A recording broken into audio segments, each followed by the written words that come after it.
Thunderstorms often bring disasters, with then including floods, fires caused by lightning, damage from hailstones or strong winds, and even tornadoes.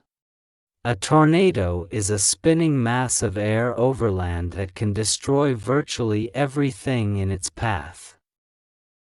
A hurricane is the most powerful storm known on Earth. Forming over warm ocean waters of the coast of the tropics, they can become gigantic swirling mixture of air and water between 100 and 900 miles wide. Wind speed can average about 75 miles per hour. Hurricanes do the worst damage to coastal cities because they quickly lose their strength when they move over land. Hurricanes are so large and powerful that their swirling clouds can be seen from space.